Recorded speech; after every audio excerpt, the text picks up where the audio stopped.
Welcome back. You're still watching Your Story. Now, Zimbabwe's governing party, Zanu PF, is holding its 18th People's Conference in Goromonzi, which is about 50 kilometers east of Harare, with the party saying that its major thrust is to expedite the revival of the country's economy. An economy that's under strain, grappling with runaway inflation and record levels of unemployment. Despite getting energy from South Africa, the country is still seeing daily power blackouts for long hours. To give us a sense of the political and economic situation in the country, I'm now joined by Jealousy Mawarire, who's the spokesperson of one of the opposition parties, the National Patriotic Front. Thanks very much for joining us. Welcome to the program. Thank you for having me. All right, let's start with Zanu PF. It used to be your party for a long time. No, no. I haven't been back to Zanu PF, fortunately. Okay, so they're meeting, they're having their conference right now. Yeah. Expediting economic recovery. Are they able to? No, I don't think they are. You have to look at, this is maybe their 18th or 19th People's Conference. What have they actually come up with?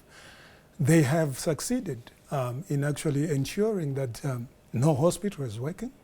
There's no power. I've seen the ESCOM story being a very big story here in South Africa. In Zimbabwe, it's no longer a big story because we're used to grappling in the dark. We're used to seeing each other and getting each other in the dark. Everything that we do under darkness, even if it is midday.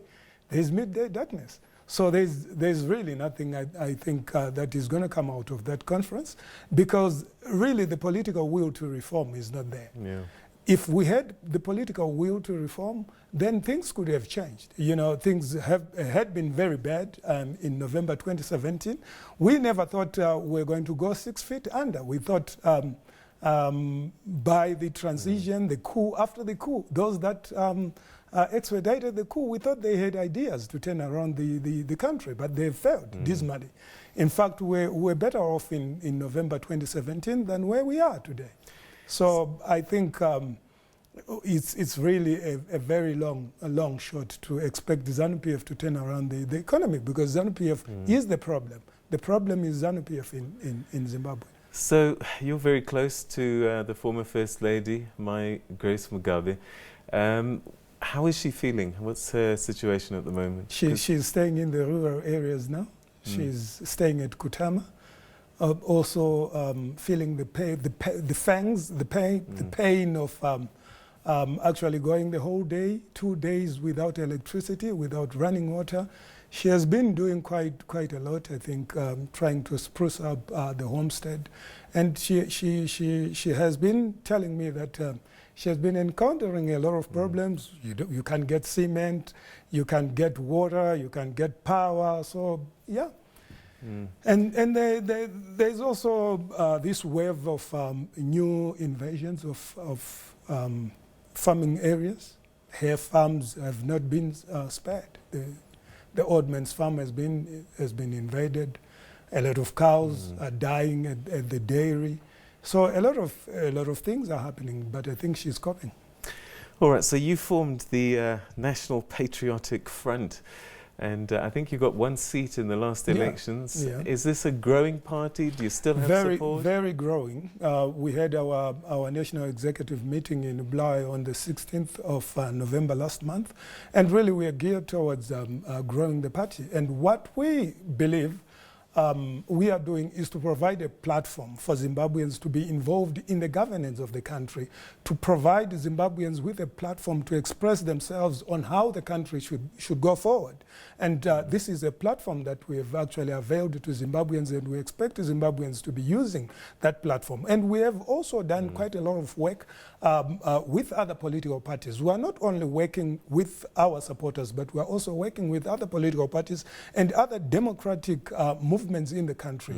We had an electoral arrangement with the MDC Alliance in the last elections. We have also had quite a lot of consultative meetings with Dr. Daniel Shumba's United Democratic Alliance, Dr. Manyika's Build Zimbabwe Alliance. So we talk to other political parties. Really, our thrust is to try to bring Zimbabweans together and say, how do we detoxify our politics? But how do we do engage? that? Even your party split into two factions, you know, which is typical of, sadly, of a lot of the opposition parties. Even the MDC But fortunately, our party did not split into two factions, as you allege. But our party grew stronger after the 8th of June, when we did away with Muthiniri. And unsurprisingly, Muthiniri went back to Zanu PF. So in fact, he vindicated the kind of concerns that we had, that he was supping with the devil. And we did away with him, and we are stronger without him. There are no factions. Will Mai Mugabe come? Mai Mugabe has never been a member of NPF. President Mugabe was never a member of... Is she not someone that you would consider bringing into the fold? No.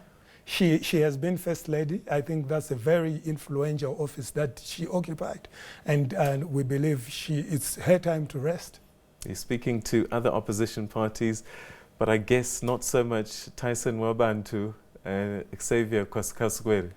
No, but we said we work and we are prepared to work with anyone. And as far as I understand, the Tyson Wabantu movement is a movement that is providing a platform for the young people in Zimbabwe. The young people, those that are 35 and below, constitute about 60% of the population in Zimbabwe, and around 23 to 30% of those that are registered to vote in the country. So if Tyson Wabantu is providing a platform for the youth to engage in politics, they are welcome. All right. Jealousy Mawarire, we've run out of time, but I think we're going to have another conversation and bring you in again in the near future. Thanks so much indeed for joining us. Thank you. All right. Okay, and that's where we're going to come to the end of today's edition of SA Today. Thanks very much indeed for tuning in.